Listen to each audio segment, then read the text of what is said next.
Hey folks, it's us, podcasting wonderkins John Bishop and Lucas Southworth. Although this is a podcast about cars, it is not age appropriate for the target demographic of these films, as we usually end up talking about the reproductive organs of Lightning McQueen. Alright, now let's take a look under the hood.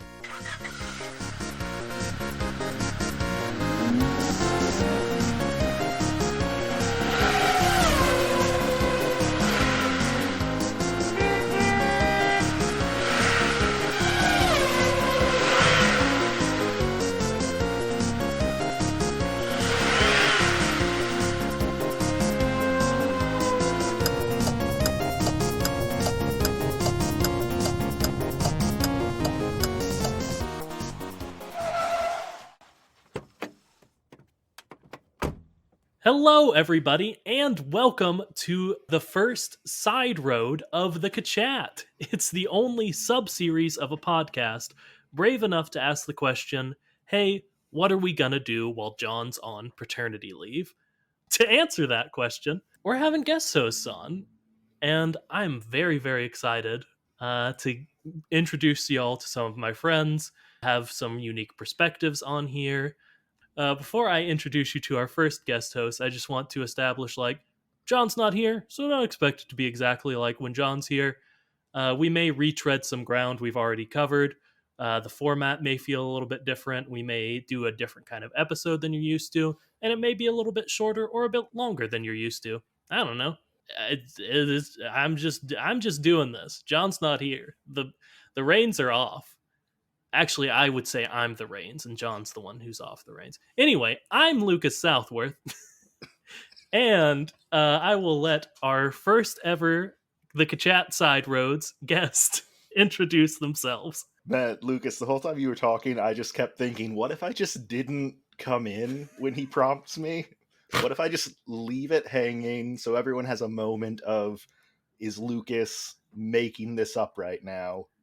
Is he doing a podcast with some sort of imaginary friend?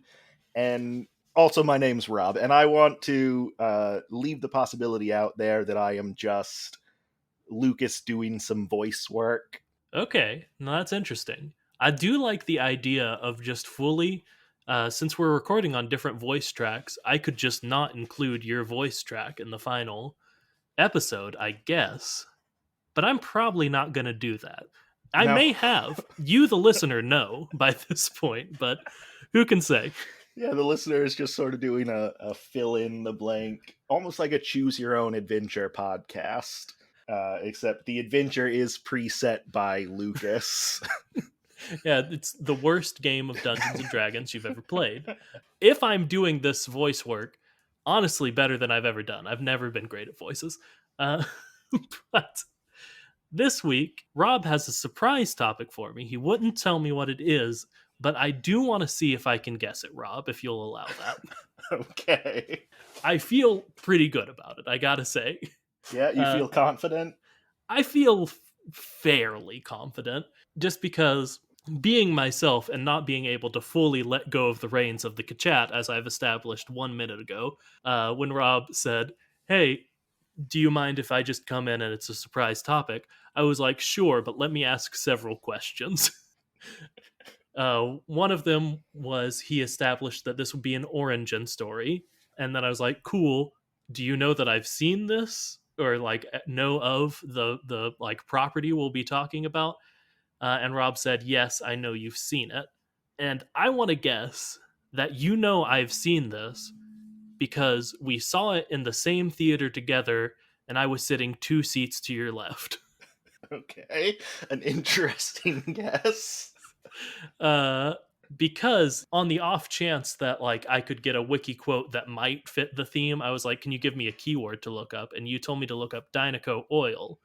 And you've also several times, this is the biggest clue, several times asked us to do an origin story on The Good Dinosaur. So my guess is that we're doing an origin story on The Good Dinosaur. Well, Lucas, you've fallen for my elaborate ruse, because that is not the topic of the day. Oh no.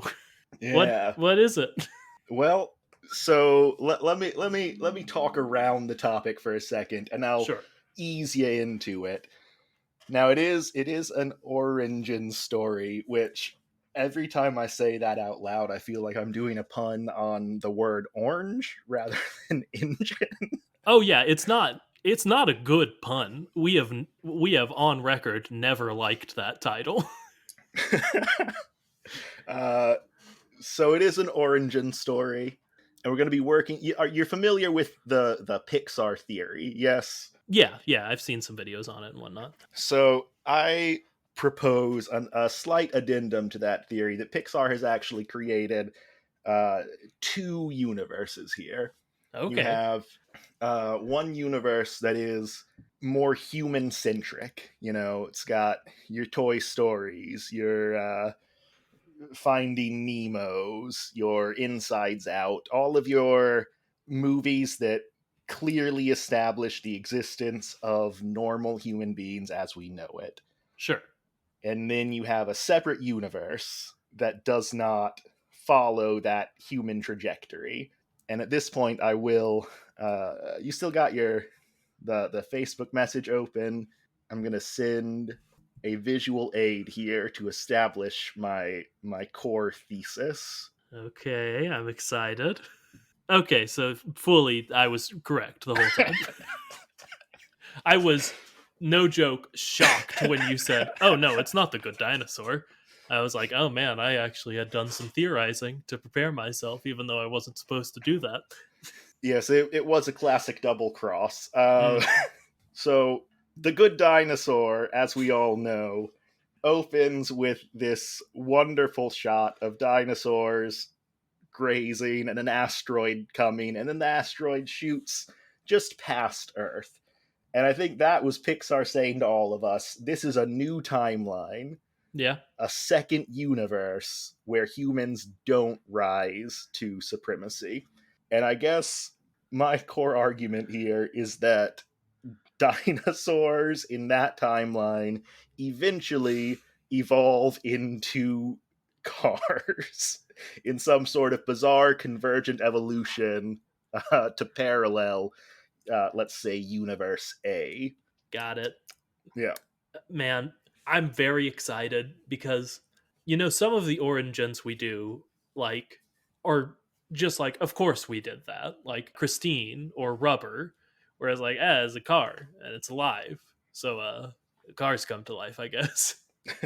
But man, I do have a lot more fun with the Pacific Rims, and I gotta assume the Good Dinosaurs, where it's just like, okay, Rob has sent me an image of.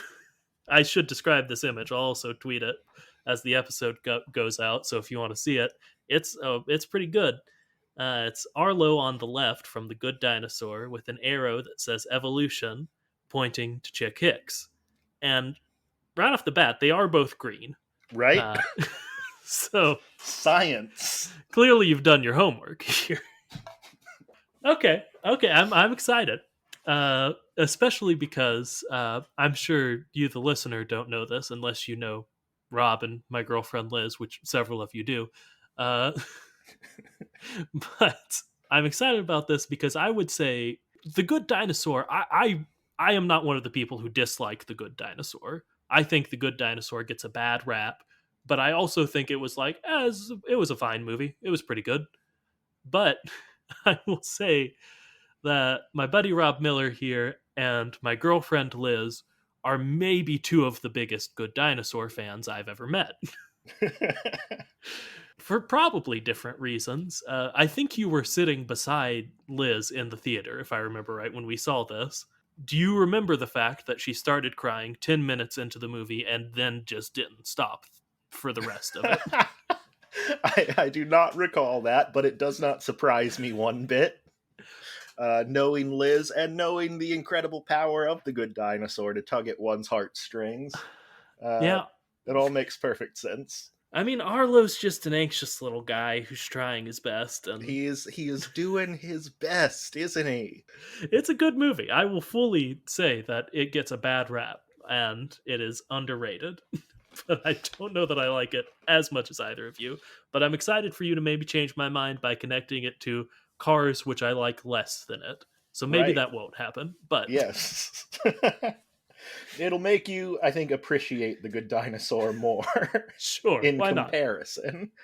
So the primary reasonings, I guess, for why this theory makes complete and total sense. Sure. If we look at The Good Dinosaur, we see that these non-human entities are developing in a remarkably parallel path to humanity, right? We see the dinosaurs, they're farming, Yeah. they're herding cattle of some sort, cattle parallels. Mhm. They're chasing storms, as humans love to do. They are distinctly non-human, but the world that they are building lines up perfectly with human history, which we know is Cars' world. Yeah. It is inexplicably parallel to humanity. Yeah, and it seems like the action of the Good Dinosaur isn't fully modern yet to Mm-hmm. me. Like, It's early. It's early uh, civilization. yeah, like Arlo and his family seem like a mix between like early civilization and maybe something more akin to like an American West pioneer family. Something in that world is what they feel like to me. Yeah, it treads a strange line where if you just look at the Arlo family farm in isolation, it could be pretty early human or dinosaurs developing agriculture, Thank you. but then we do also have pretty blatant cowboy parallels. So somewhere in the past is where this lines up, right? Yeah. But we also get to see they are doing all of this, building these farms, raising these crops, constructing rope snares and stone structures and everything without hands. Yes. This is the point I wanted Mm-hmm. to get to. Yep. Mm-hmm. Go ahead. And I know that has been a subject of some fascination on this podcast, is the things cars have been able to accomplish without hands. And I think Good Dinosaur sets a strong precedent for handless dexterity. Yeah, when I was thinking about this, when I became certain that this was the subject, uh, I was very excited about the fact that we wouldn't have to go from humans to cars. We wouldn't have to go from a species that has become so used to their hands to one who doesn't have any. And like the fact that they have already come up with hundreds of solutions for not having hands. Well, I guess some of like the Tyrannosauruses or whatnot would have hands, but like very ineffective ones. Yeah. Uh, No thumbs at the very least. yes, uh, really excites me about this one. So, okay, we've got the Good Dinosaur set in the past. Of course, there aren't cars yet. There isn't any machines. They plow the fields with their little heads, and that's pretty cute. The whole action of the movie happens. I don't really think in a lot of origin stories we feel the need to like retread the plot of the movie, and I don't know how much we need to do that with this one because everyone's seen the Good Dinosaur, uh, Right. but more because we're going to pull. I feel like very specific things from it, and we'll just talk about those when we need to. You know? Yeah. No, I mean the story, the plot doesn't set up for cars. It's more of a slice of life Yeah, yeah. from this era of early car history. Yes, of course.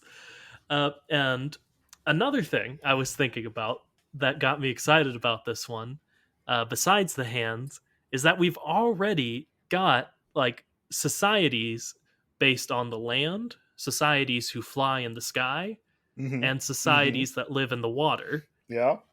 Because if you didn't know, dinosaurs can do all those things, and we even see some of them do those things in the movie The Good Dinosaur. Yeah. So What is a storm chasing pterodactyl if not a distant ancestor of Dusty Crophopper. I mean, if I've said it once, I'd be surprised. But I'm going to keep saying it now. Uh, so I have a few thoughts about the connection of like the missing link basically. Sure. But I would like to if you have a few for you to go ahead and tell me how you think dinosaurs turn into cars. Cuz Well, god, I'm excited.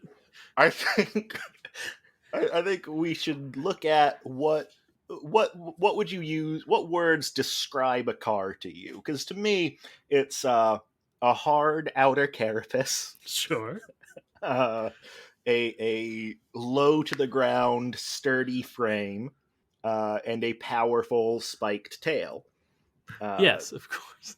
The three hallmarks of any car. And we have the beautiful dinosaur, Ankylosaur. I never know how people want to say it. Who does? That meets all of these criteria, right? Yes. So I propose to you the Ankylosaur as Sure. a natural stepping stone on the evolutionary path. Now, where I do run into some trouble with Sure. this line of evolution is wheels and interchangeable mechanical parts.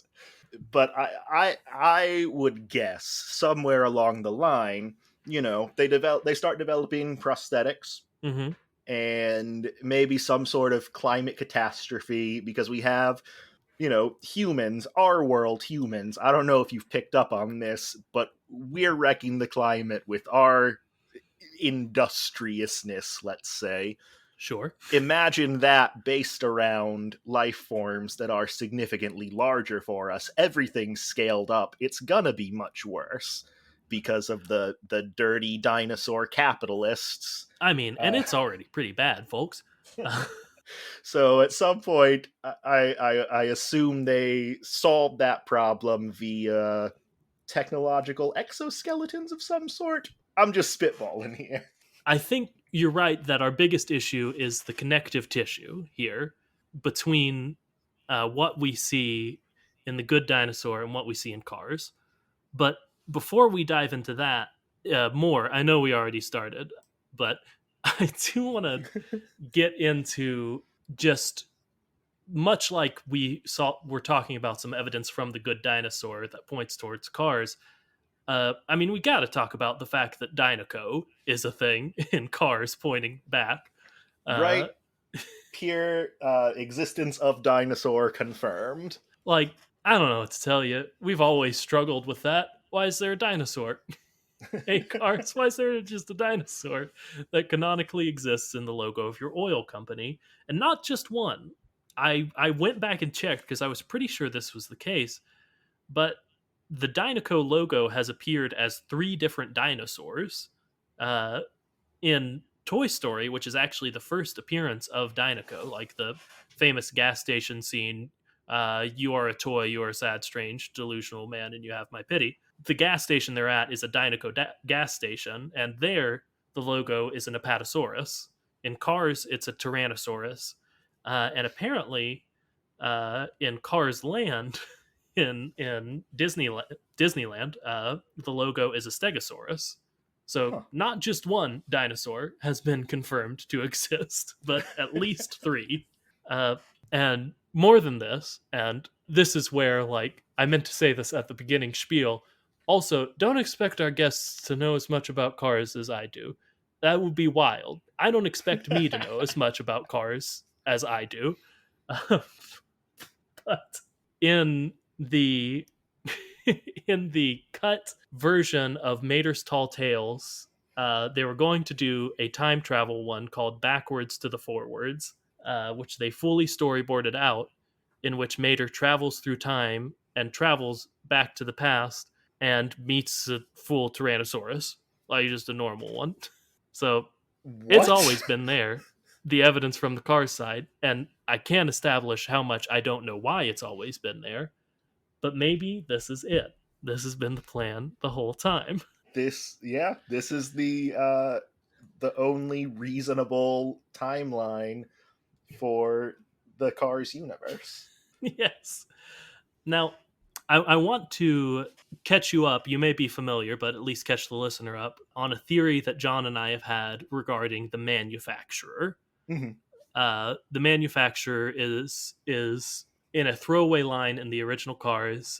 Mac, when he sees lightning, he goes, "Oh, thank the manufacturer!" Like thank God. Wild already, but uh, one thing John and I have established is if the manufacturer isn't a literal deity, and honestly, I don't remember how we came to this conclusion, maybe it's an underground race of humans who do everything for the cars. Yeah.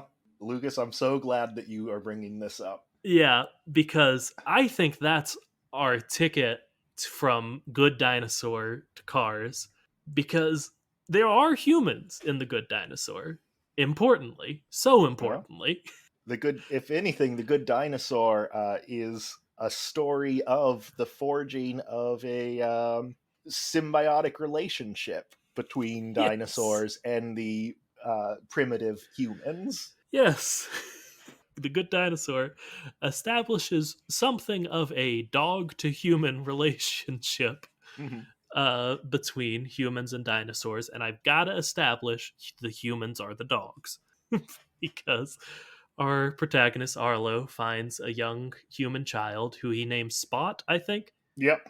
Uh, so, yeah, he's explicitly a dog, but he's a person, and And they howl. That's the best thing about the dog humans. yeah, For some reason, the humans do imitations of dogs howling.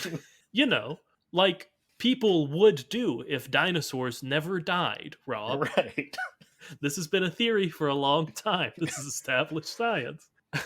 So, I mean, I don't know how much I need to spell out what I was saying, but I don't know, that relationship continues and continues and continues until the humans are just building a society for the car dinosaurs, eventually building them, you know, robotic exoskeletons that they ride around in.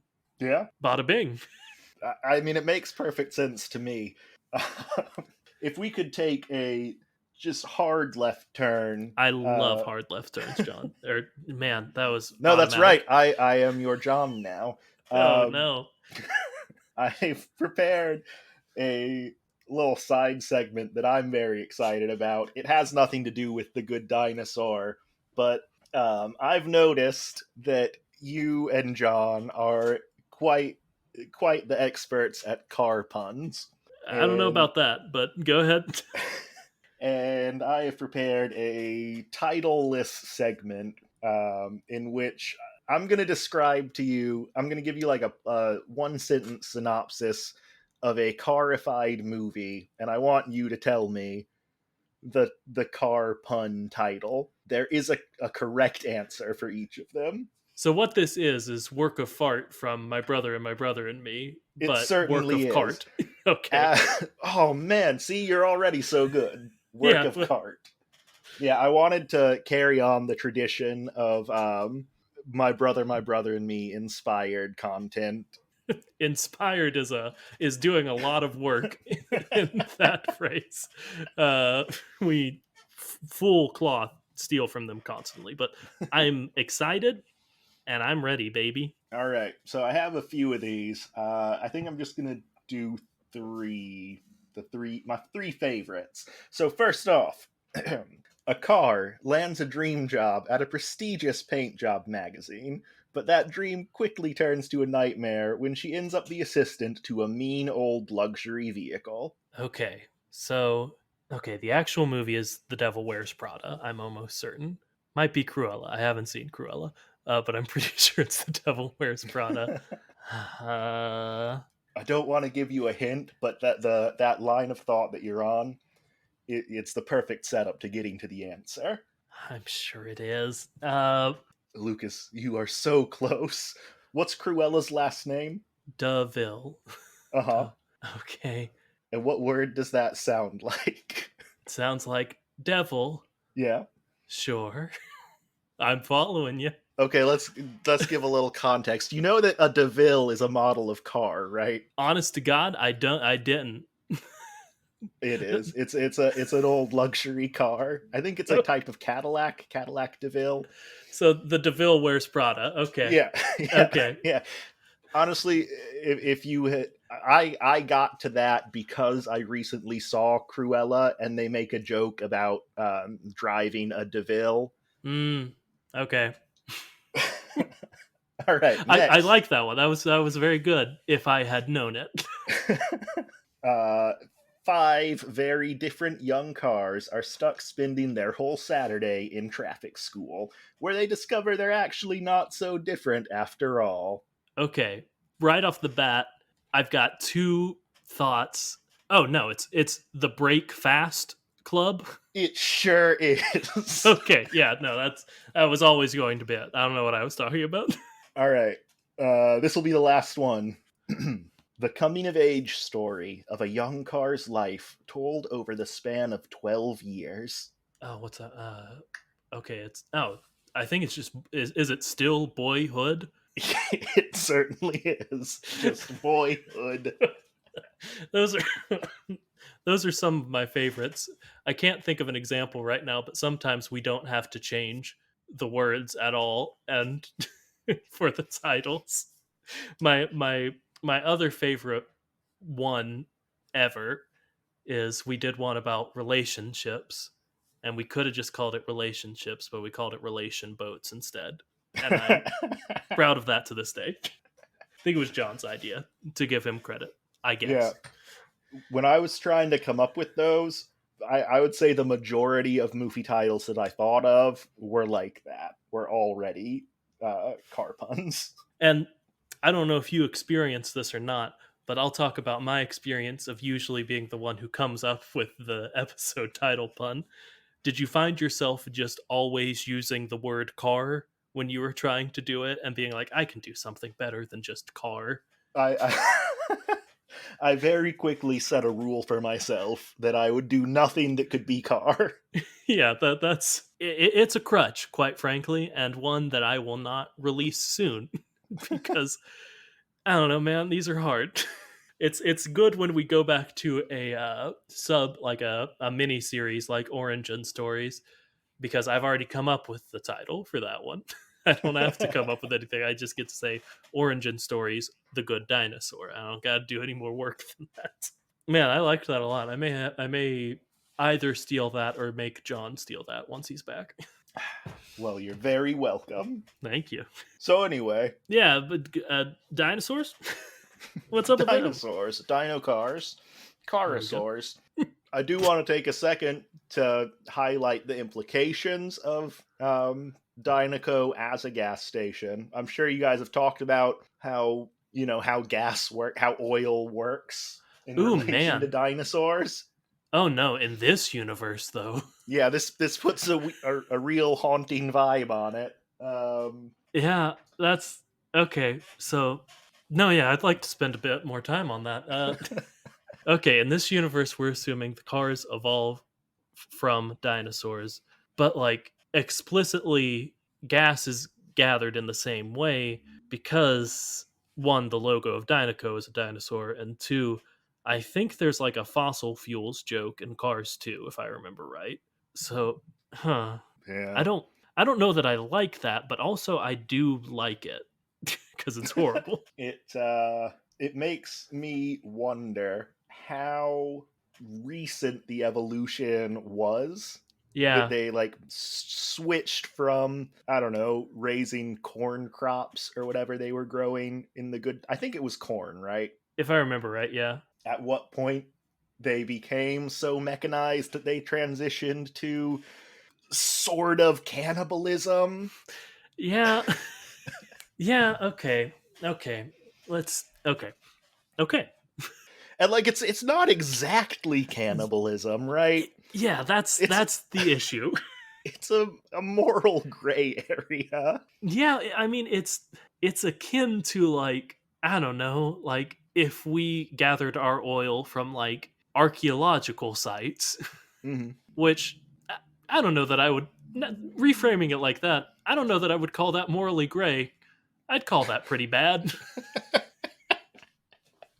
uh, but I think you're right that it's important for how bad this is to think about the time gap in between The Good Dinosaur and Cars, Yeah. because like that doesn't happen overnight. That doesn't take that long though, like on the scale of the universe, you know. But on the scale of the evolutionary trajectory from Yeah, dinosaur to car, it's a sizable amount of generations, you sure. know? Especially given like there were things that I would describe as like technology in The Good Dinosaur, like in a very like broad sense of the word, Hmm. not like today's sense of the word that usually people use to mean like electronics, but like they had tools, Yeah. they had like snares, they had like a pulley system, I think, to get stuff into their like silo. But past like that, they were very capable of doing like everything else just by being dinosaurs. Because like watering the crops, they just took a big old drink and they spit it across an entire field of crops. Right. I already mentioned how they could plow with their dome piece, and they don't need things like domesticated horses. That they do have domesticated animals in this, but they don't need horses because there's an incredible scene in which they are herding. I think they're just literal. I think they aren't even like dinosaur. I think they're just cows. And they're herding I couldn't cows. remember what it was a herd of, Yeah, unfortunately, but those definitely evolved into tractors, obviously. Uh, obviously. but I was gonna say there's an incredible scene in which there's a Tyrannosaurus who's herding a bunch of cows, and he's got his two kids, and to do it, they gallop like horses, and their little arms like bounce up and down as if they have reins in them, but it Hmm. just looks very silly. And that had to have been their intention. They didn't expect the audience to be like, ah man, cool, love that. This makes this Yes, cool Tyrannosaurus. that is the way a Tyrannosaurus Rex would run. Yes.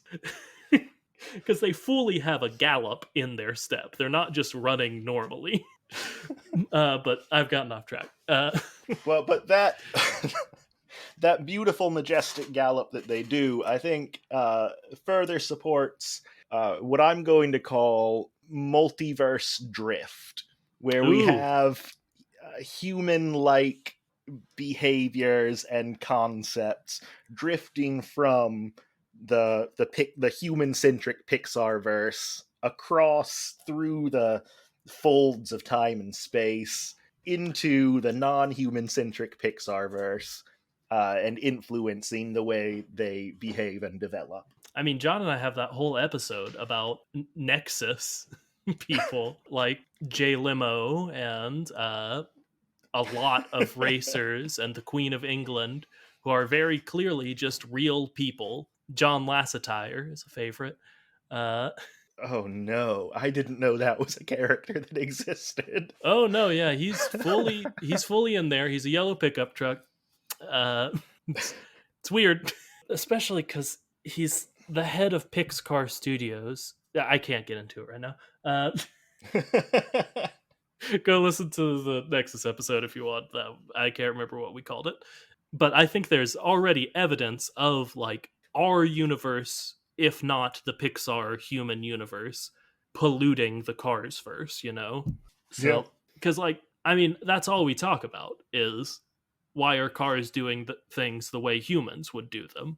Why Mhm. wouldn't they do them the way cars would do them? That is the conceit of the podcast. And that same question can be raised for dinosaur behavior, Yes, it which just absolutely. it's irrefutable proof that the two are connected. Absolutely. Absolutely.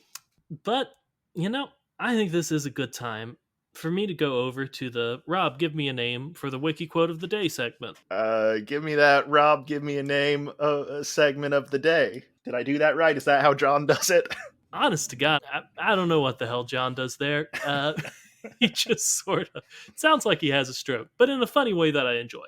So I don't mention it. But this time, we are going over to, of course, worldofcarsdrive.fandom.com.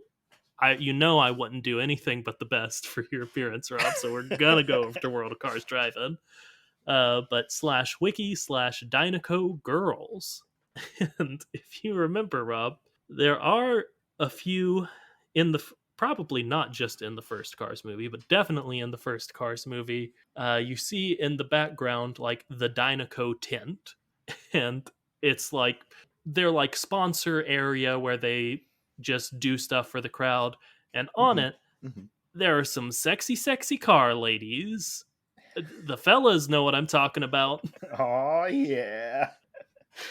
Uh, and all they are is they're blue cars with like feathers on them, like feather hats, like showgirls have. And I don't have a ton from this. I mostly just wanted to talk about. I just wanted to bring them up, honestly, but I do want to establish. I'll read their bio because I love the bios. So we're going down to the bio, and it's those 9 blue feathered beauties on deck at the Dinoco publicity tent. They're the Dynacuties. Wow. No, there's more, but that's what you should react to. That was the reason to read their bio. But going on, they're the last dancers standing after a fierce international competition in which the gals all lived in a giant dorm and competed for dominance on television.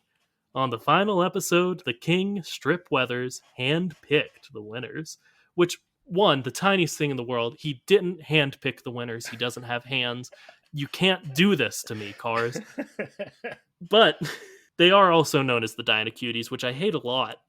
Just like a lot. Yeah, there's I mean, I don't know how much of it was just your inflection, but there was a lot about that I did not like one bit. No, and like I was fully playing it up in the way to make it sound gross, but like I didn't have to do all that much work to get it there. Now, I don't have the same depth of knowledge on cars, so I cannot picture what the Dynacuties look like. It says they're feathered? Oh yeah, I just sent you the link to the article on Facebook if you want to take a glance. They're not feathered all over. They have like a big feathery hat like Vegas showgirls do. Yeah, that's some plumage. And you know what dinosaurs had, but not in the Good Dinosaur, but some of them maybe did? Feathers. Mm-hmm. So I propose to you, these are not big feathery hats that they're wearing. These are the Dinoco girls are selected from the small percentage of the car population that still has some vestigial plumage. Man, this is rough for me because there's very little I enjoy more in the Cars verse than the Cars wearing a hat. Because like one, it's just funny because it's a big hat, and who's immune to just a large hat on a car? Yeah. But just like stuff like that, and there's been a car like wearing a pair of glasses once that I think about constantly. I mean, even if even if it's biological plumage, they are still wearing big tiaras, so you still have that. Yes, so I don't have to give up the hats completely. You're absolutely right. So I'll say, yeah, these are dinosaurs, and I want it to line up with Squishy Bit theory. So I still want to say the outer shell is fully mechanical, but maybe they just got that sunroof open, baby. Squishy Bit has some feathers poking on through. Oh, this is a horrifying thing you do, Lucas. Yeah. I know this isn't the point of the episode that you brought specifically for my podcast, but the idea of sexualizing the cars is so, I'm not going to say interesting, because it's not, but it is deep. It's easy to think about deeply. Yeah. Because, I mean, obviously, the issue is that they're cars, which is usually the issue. But I don't know. We don't have to get into that. It just every time they do sexualize the cars, there's a ringing in my brain that won't go away for a while. Now, I would like to get into it a little bit. Okay, I'm down the clown. Let's do it. Because looking at this image that you've sent me, Mhm. um, I mean, we have to assume that this is sort of the pinnacle of car beauty, right? Or at least like car commercialized attractiveness. Yeah, like car beauty standards. Yeah. Yeah. And I'm just going to name some of the things that stand out to me about these cars in comparison to my memory of what other cars look like in this universe. Sure. Their mouths seem really small. Right. I don't know They what's okay. I'll let you just list the whole list because if I react every time, we're not going to get anywhere. Go ahead. they're, I guess, curvier, but it's not exactly like a curved shape. It's just they're just kind of like round. They're kind of round in comparison to what I would expect a car to be shaped like. Like the sides bulge out a little bit. The front is kind of like bubble shaped. And And they're shiny. They're very, yeah, very shiny. which is something we've seen. God, it's nice to talk to someone who isn't John because I can complain about the plague that my mind has become after doing 100 episodes of this, of just being able to immediately go like, oh, and shininess has been an explicit sexualization in this other scene, because it has. Because when Lightning is daydreaming about becoming the Dynaco sponsor, he like takes Mia and Tia with him, who are another classic Cars verse example of weird sexualization, Sure. and it shows him in like a penthouse after he's won the Piston Cup, and the Mia and Tia have gotten a new paint job, and they are solid gold. Wow. They are literally made to resemble the trophy that he's won, which is a lot. Yeah. but but if we don't dive in, and we've established Lightning McQueen is a pretty bad misogynist, at least at the beginning of Cars, if not throughout. So that's maybe more of a comment on Lightning McQueen than Pixar, which is a weird statement to make. But the point is, shininess has been established as a thing that makes Cars sexier, I guess. Is it like, does it mean they're like freshly waxed? I don't like that. I mean, that's a thing, right? You No, wax a I car know. to make it gleam like that. I mean, yeah, I think it does mean that. I don't like it because of our connotation of the word waxing. Uh-huh. Uh, Uh-huh. but yes, I think it does mean that. I do want to talk about their curves a little bit more. Didn't like how that came out. Uh, but because that was the big thing for me. I did notice their weird small mouths and the fact that they are weirdly shiny, but the fact that they just have softer features, like no hard edges, is the big Yeah. thing for me of like what sets this apart from every other car we see in the show or in the movie. Yeah, it's kind of like if you left a car out in the sun and it like started to melt a little bit and then you brought it back inside and it rehardened. Yeah, yeah, I'll agree with that. I did. I did like when you said that it seems like their sides come out a little bit more, because I almost went like, "Hey, yeah, fellas, we all know. We all want that. We all know." But I decided against it, but then I decided to do it anyway, which is something I do a lot on this show that I Uh-huh. wish I didn't. But, you know, then I do anyway. So it's a never ending cycle. Do you want to talk about dinosaurs more, or are we just going to do this the whole time? I want to do. I have another small segment for you. Okay, I'm excited. This is my second favorite segment of the two segments that I've prepared. I Okay, call this one "Kawow." Now, sure. I'm not sure if you're familiar with the voice actor behind Lightning McQueen. Have you heard of Owen Wilson, Lucas? You know, I have. He's making waves. He's Mobius in Hmm. Loki, and I Hmm. think he's done a few other projects. Are you familiar with his sort of catchphrase? Yeah, I think it's less his catchphrase and more the internet's catchphrase they've forced upon him. Well, six of one, half dozen of the other. Yeah, exactly. So Owen Wilson says his trademark catchphrase that he loves and coined himself. Wow. In and I'm not gonna attempt a good impression of it, but he says wow in 27 different movies for a total of 81 wows. Now, I have a list here in front of me that breaks down all of those movies, how many wows were in each one. And I want you to do some guessing for me, Lucas. First off, I want you to guess what movie Owen Wilson said wow in the most times. Okay. Okay. Yeah, I can do this. Right off the bat, I don't think it's any of the Cars movies. Like, he'll drop a wow every once in a while, but like I don't think that often as Lightning. Okay. What else is he in? Don't think it would be any of the Night at the Museum movies either, where he's that little cowboy. Because I don't know how much that. He is that little cowboy. He sure is that little cowboy, and he's in love with that little Roman guy, even though they won't. They're too chicken to establish that. But let's see. Is he in Wedding Crashers? Am I remembering that right? He is. He is in Wedding Crashers. I'll throw out Wedding Crashers.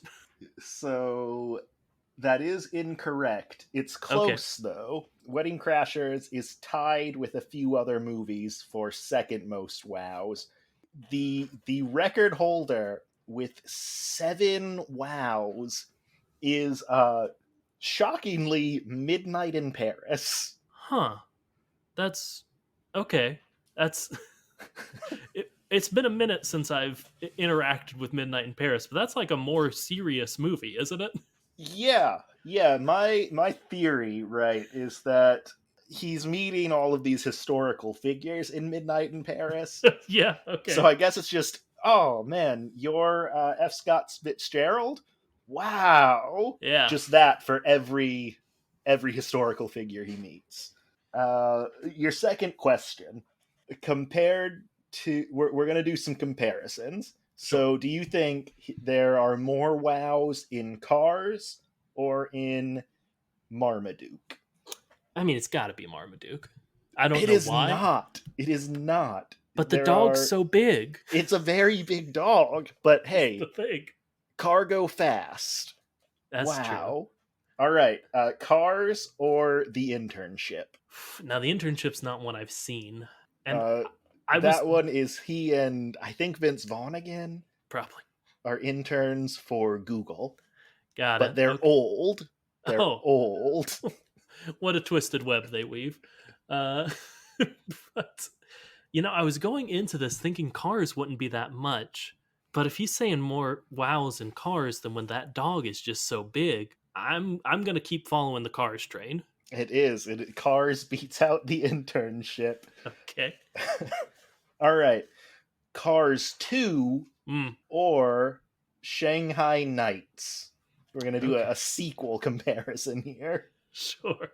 Now, Lightning doesn't have as big of a part in Cars 2 as in Cars 1 or 3, but he's still, like, in a lot of scenes. But it's also a bit of a sillier movie. Mm-hmm. I'm going to go with my gut, Shanghai Nights. You nailed it. Mm, All right. Your final question. How many times? Let's do how many times across the Cars franchise okay. does he say wow? Okay. So, the knowledge we've gathered, the most ever is 7. In a single movie. In a single movie, yeah.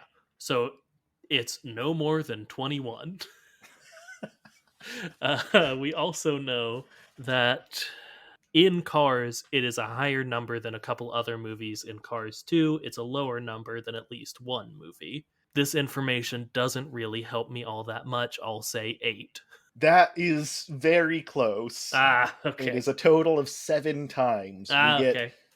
1 wow in Cars 2, 6 in the original Cars, Really? tying it for second place with Marley and Me, Hall Pass, and Wedding Crashers. Incredible. And apparently 0 wows in Cars 3. Well, So he that's is there. not all that impressed with Cruz Ramirez. Oh, that's the whole first of the movie. Is he's like a child woman? Can't be me. Good stuff. Good stuff. Man, I haven't seen a lot of Owen Wilson movies, but that segment didn't really make me want to see very many more of them. Maybe Marmaduke, because the dog is really big, It's and a big dog, but that's pretty we funny. they're doing Clifford now, so Uh, like, do you really want to watch the movie about the second biggest dog? See, that's the thing. Clifford, that's just ridiculous. Dog can't be that big. But Marmaduke just hovers on the edge of believability, Yeah, you know? it's I it's could, the realism of Marmaduke that draws you yes, to it. yes, exactly. It's a really grounded franchise, really down to earth, and I really respect that about it. Man, I've not seen the Clifford trailer, but I heard that he eats a pug in it. Oh no. And it's like a lovable accident, and he like spits the pug back up, but he eats a pug. The fact that he would have that instinct is troubling. Yeah. Like, he was reprimanded, presumably, I haven't seen this, I hope so. and was like, "Oh, my bad. Not supposed to eat this. Got it." But the fact that the dog the size of a school bus Mm. has the thought in the first place, a tiny creature. Okay, let's do it. Yeah, I mean, I dogs love putting things in their mouths and We know eating this. things that they should not eat. So a dog that size with that instinct, it's gonna cause problems. And ain't that the whole point? Is the dog's too big? And that's the real plot of Marmaduke and Clifford is the dog's just too big. Hijinks ensue. They're just making the problems a bit more dire. They're raising the stakes for live action Clifford. And who can blame them? Okay, The Good Dinosaur is a prequel to Cars. It is. It is definitively a prequel to Cars. I don't think I have any more for Sure, you on the subject. I think it speaks for itself in many ways. sure. Last thing I maybe want to dig into a bit more is that symbiotic relationship between humans and the dinosaurs. Hmm. I don't know. Like, because humans have, like, I don't know, I guess you could say enslaved dogs, Sure. but like the work that dogs do for us is like pull us on sled and sniff for bomb and guard room, and it's not build society, you know? Right, but I think we have to think of it less about as human is dog and more in terms of the symbiotic relationship as a whole, right? Yeah. Human with dog. Dog does thing human can't do. Yeah. Human can't smell bomb. You can't. You may think you can, Lucas, but you cannot smell the bomb. I can smell the bomb, I just can't discern it from not bombs, importantly. Touche, touche. So we need dog to smell bomb. Dinosaur, no thumbs. They can do a lot with their dino mouths and tails and little T-Rex hands, but they're gonna hit a point where they just don't have the dexterity for electrical wiring, let's Yeah. say. Yeah. A well-trained human, look at those thumbs. They fill the need for the dinosaurs, and they don't have to. I don't know to what degree human intelligence develops in this dinosaur dominated world, but they don't have to fully understand what they're doing, you know? Yeah, and Spot, while he was a dog man, like, showed some semblance of intelligence. Like, Yeah. like he drew his family, like which is something above like untrained like elephants can do, you know. And like so I think they would have those abilities after evolving alongside the dinosaurs for that long. And especially I think the dinosaurs, as they make them like, hey, make us new bodies so we can do stuff that we previously couldn't, would like have less and less of a need for them to be ever present, Hmm. which is why we don't see them as much. Like they still have need for them, but they're like lightning can pave the road in the original Cars. They don't need the humans to do that. Like Ramon can paint stuff. They don't need the humans, the manufacturer, the humanufacturers. Man, I don't know how we haven't Incredible. done that one. To come and do it for them. But there are still things. I think electrical wiring is a perfect example of something that they would still require them for. That does kind of make it a huge bummer, though. The arc of that relationship. Oh, fully, man. That's In the Good Dinosaur, dinosaur and man learn to love each other and be best friends and go on a big adventure. And somewhere between there and Cars, they develop this symbiotic relationship between the species. Man is dinosaur's best friend, but eventually it hits a tipping point where dinosaurs need them less and less until we get to the world of Cars, where they are what, buried in a cave somewhere. that's that's basically the thought, yeah, that we've had. I was sort of toying with the thought just there that maybe they're just also in the car somewhere, Mm, and they just let them out, they and they're are like, "Go!" absorbed within the Cars. Like, they just open the trunk when they're like, I don't know, we got to do some soldering. Go, boy. Uh, but Oh man, I love the idea that throughout all of the Cars movies, there are some responsible human owners who just have hidden inside of them little human pets that they never release into the world. but it's not important. Don't worry about it. It's we're here to watch a man race and also a different man go on a spy mission once.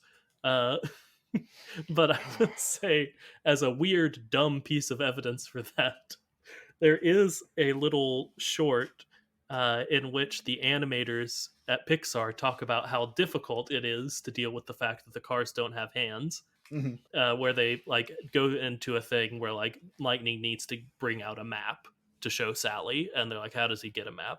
And one of their joke suggestions is they open the trunk and a monkey comes out and just has the map. So I think we're closer to something than you might expect. That little short is called "McQueen Doesn't Have Hands." It's very, it's man, just a foundational rock for this podcast. If you haven't seen it, but I love that.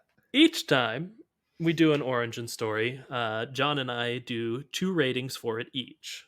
Mhm. Uh, we do the first rating, and they're both out of 10, for how much fun we had just doing it. Like, not anything about like how good of a job we did or anything. Just, I don't know. I had a lot of fun saying some weird stuff about dinosaurs.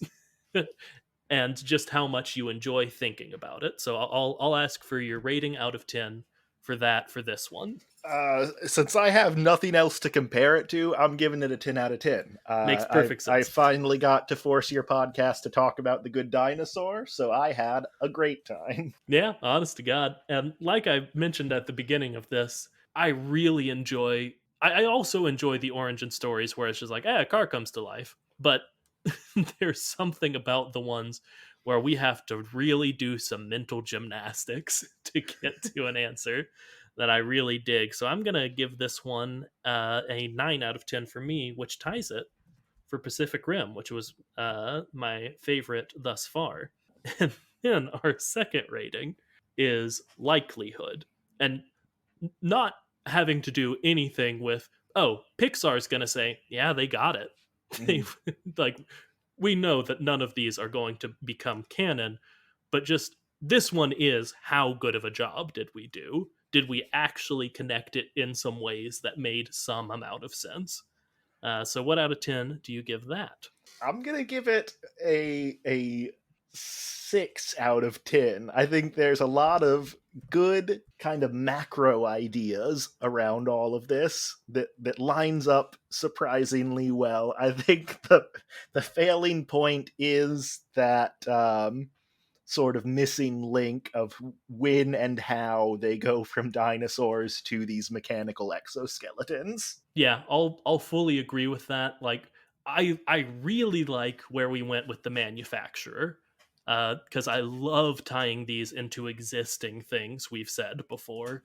But while I think that worked really well, what I think we sort of failed to do is say, hey, why would why would they be cars though? Why wouldn't they just keep being dinosaurs? So I'll give this one a 5 out of 10. But like, a lot of that stuff we were saying at the beginning of like, hey, they already don't have hands, Mm-hmm, they mm-hmm. already are creatures of sky, land, and water, and like those like tiny things really pushed it. You know what, I'm gonna bump it up to a 7 because I sort of forgot about those. I think this one we did a better job than we're giving ourselves credit for. So 7 out of 10, baby. For comparison, what are some of the other scores you've given for that? Sure, sure. Well, let's see. We've given two 10 out of 10s each. Those are Maximum Overdrive, which just had a car that looked exactly like Mater in it come to life, uh, and Rubber, which ends with the tire recruiting other vehicles to genocide humanity. So those are Sure. our ones that we felt like, hey, we did it. This was easy. Some of the ones we felt bad about were Pacific Rim. We did an okay job for Pacific Rim. I loved the theory. It was just a dumb theory. And Supernatural, the show Supernatural, which we really just Just did to talk about the fact that the car went to heaven at the end of yeah, Supernatural. yeah, based purely around the car in heaven. But that will obviously do it for us for this episode, this first episode of the Kachat Side Roads. I want to thank everyone for listening to this episode, and obviously a huge, huge, huge, huge thank you to my friend Rob Miller, who agreed to come on to this very dumb podcast and talk about two pretty disparate Pixar movies for a while. So thank you, Rob. I really appreciate it. Thank you for having me. It was a blast. Can the folks find you anywhere if they feel so led to do so? Oh, they sure can. At Rob #Rob on, I think, all of the things. I think that's my Twitter and my Instagram, and most importantly, my TikTok, where you can watch me do various little crafts and things. And that is the word hashtag spelled out. Yes, the word not the symbol. hashtag spelled out. I don't think it will let you do the symbol. Yeah, I kind of doubt it, but just in case folks get a little confused, you may already know Rob from TikTok because he's had a couple hits on there. So Well, maybe you're already following him. Once he put a bunch of spoons in a lake and pranked his dad. I sure did. So there's that. But anyway, if you do want to send us an idea for an episode, you can do so on our email, which is thekachat@gmail.com, or you can follow us and tweet at us on Twitter, which is @thekachat, all one word, no hyphen in there. And what does John say at the end of the episodes? He says, remember to like, comment, and subscribe, which, unless you're listening on YouTube, which we do post these on YouTube, unless you're listening on YouTube, you can't do some of those things. But if you can do those things, please do them. But most importantly, if you haven't, please leave us a review, specifically on iTunes, but on any podcatcher of your choice. Well, that's great. That's just nice of you, quite frankly. And recommend this to a friend. I don't know. We're doing weird stuff. Rob's on here. It's not John. That's the first time that's happened. Woohoo! And anyway, till next time, I'm Lucas Southworth, and he's Rob Miller. And don't forget to float like a Cadillac. and sting like an apatosaur. The dinosaur. Yep, got it in Yep, one, baby. nailed it. Bye. Tiny robot army.